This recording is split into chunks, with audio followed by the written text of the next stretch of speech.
Olá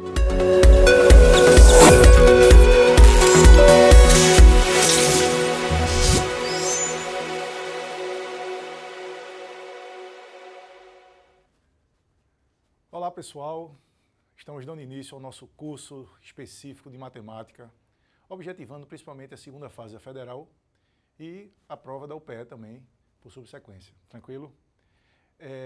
Gostaria de deixar claro que nosso curso será baseado mais em exercícios quando os assuntos forem relativos ao Enem.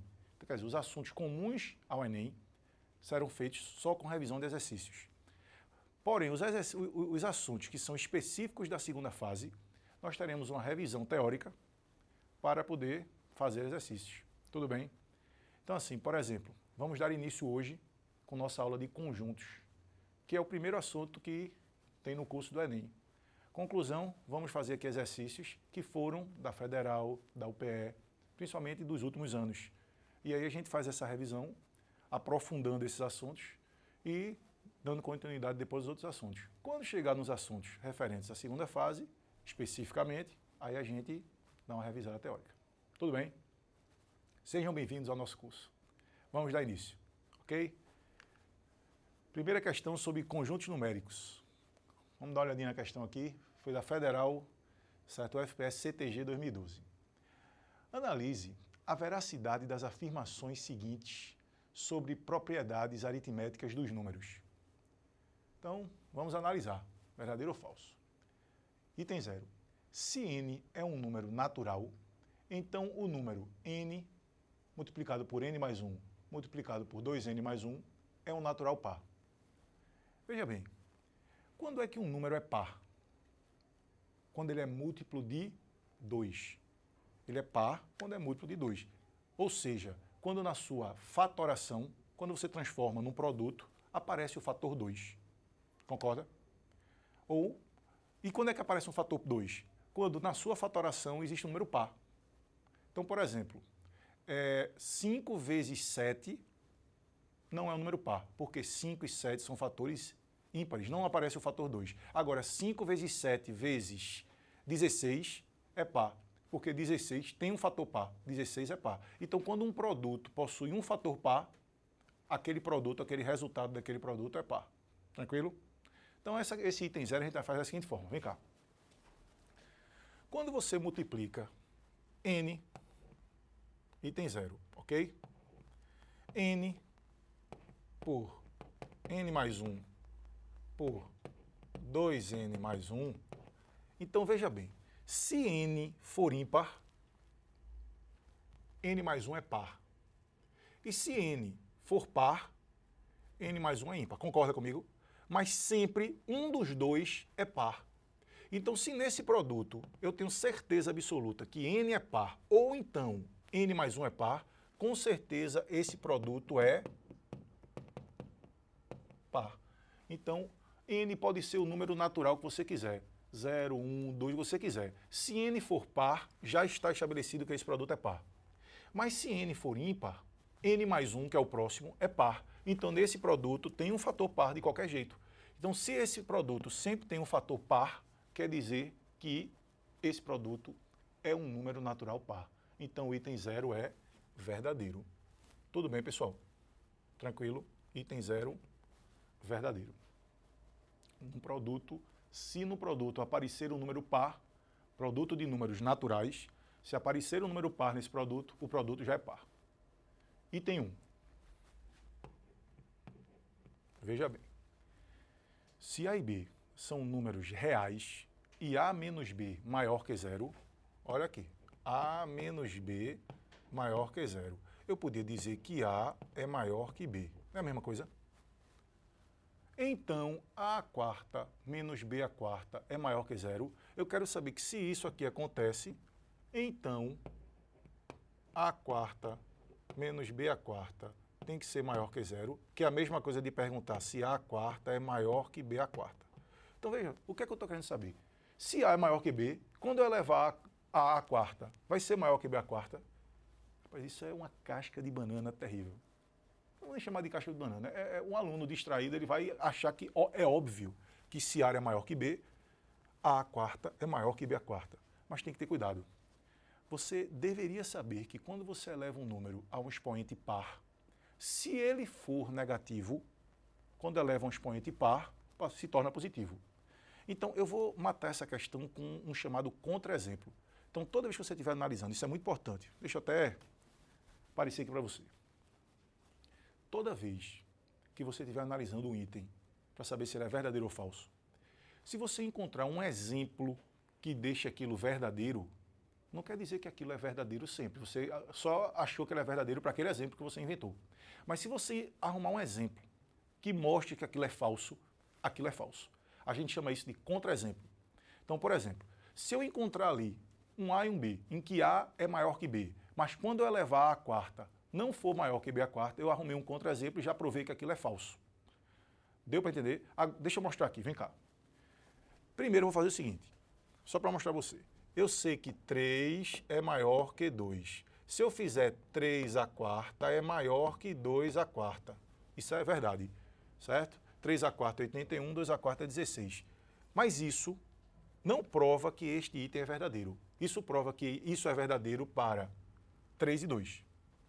Agora, veja o que vai acontecer. Se eu fizer 3 é maior que menos 4, isso é verdade, pessoal? 3 é maior que menos 4? É óbvio. 3 é número positivo, menos 4 é número negativo. Mas se você fizer 3 à quarta e fizer menos 4 à quarta, 3 à quarta é 81. E menos 4 à quarta, como o expoente é par, um número negativo elevado a um expoente par vira positivo. Então, 4 à quarta é 256.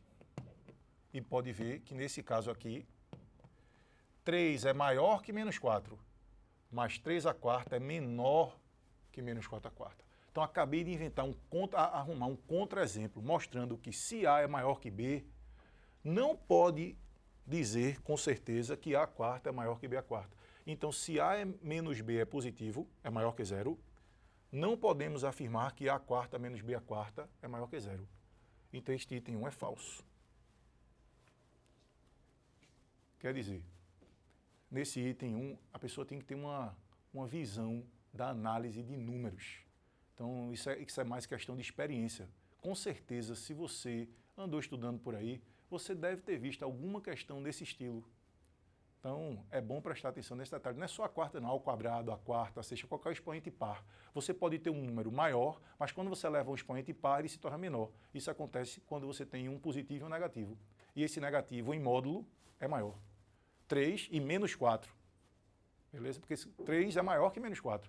Mas 3 elevado a um expoente par e menos 4 elevado a um expoente par, o 3 é menor. O 3 elevado a um expoente par é menor. Tranquilo? Vamos lá. Item 2. O produto de dois números irracionais é sempre irracional? Olha, você deveria lembrar que um número irracional é toda dízima não periódica. É todo um número que pode ser escrito como uma dízima não periódica. Ele não pode ser um número racional, ele não pode ser uma razão, ele não pode ser uma fração entre dois inteiros. O número irracional é dízima não periódica. Então, π, raiz de 2 são exemplos bem conhecidos de números irracionais. Então, ele está dizendo que se você multiplicar dois números irracionais, o resultado vai ser sempre um número irracional. Muitas pessoas tendem a acreditar que isso é verdade. Mas, vamos ver aqui um exemplozinho que vai mostrar o seguinte. Se eu multiplicar raiz de 2, que é um número irracional, por raiz de 8, que é um número irracional também, toda raiz quadrada de número natural, que não é exata, que não for um quadrado perfeito, esses números não forem quadrados perfeitos, é um número irracional. Então, raiz de 2 é irracional, raiz de 8 é irracional. Então, eu estou multiplicando dois números irracionais. Esse produto dá raiz quadrada de 16, que dá 4. Então, veja, eu consigo multiplicar dois números irracionais e obter um número racional como resultado. Então, eu acabei de mostrar um contra-exemplo. Ok, pessoal? Então, se o produto de dois números irracionais é sempre irracional, falso. Não é sempre. Muitas vezes é verdade, mas existem casos em que você multiplica dois irracionais e dá um número que não é irracional. Beleza, pessoal? 3. Se n é um número natural, então n ao quadrado mais n mais 11 é um número natural primo. Veja só, se você pega n ao quadrado mais n mais 11, essa questão também é uma questão que já apareceu há uns anos atrás na Federal. E aí a gente agora está aparecendo de novo recentemente na CTG de 2012, mas há uns bons anos atrás surgiu uma questão desse estilo. É o seguinte, tem gente que foi substituindo n por 1, n por 2, n por 3, n por 4, quer dizer, foi substituindo n por números naturais. E realmente, essa questão é também, o cara tende a achar que sempre vai ser, certo, um natural primo. Porque se você substituir por 1 aqui, vai dar 1 ao quadrado, 1 mais 1, 2 mais 11, 13, dá primo. Se você substituir esse n por 2, vai dar 2 ao quadrado, 4, mais 2, 6, mais 11, 17, que também é primo. Então, se você for substituindo, vão aparecer vários números primos aí nessa expressão. Mas, se você fosse persistente, ou se você já tivesse essa ideia que eu vou mostrar agora, você veria que isso aí não é sempre um natural primo. Vou dar logo a tacada final. Para n igual a 11, quando você substitui o n por 11, o que é que vai acontecer? Ei, pessoal, você vai ter 11 ao quadrado mais 11 mais 11. Se você olhar, isso é uma soma de 3 parcelas que existe o fator 11. Eu poderia colocar o 11 em evidência. Se eu colocasse o 11 em evidência, ficaria 11 mais 1 mais 1. Como este número, quando eu substituir o n por 11, dá um produto de 11 vezes 13,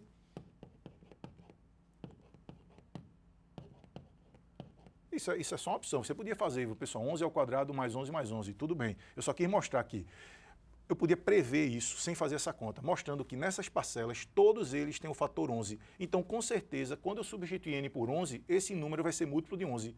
Se esse número é múltiplo de 11, 11 vezes 13, no caso, ele não é primo. Ele é um número composto, porque ele é o produto de 2 números primos.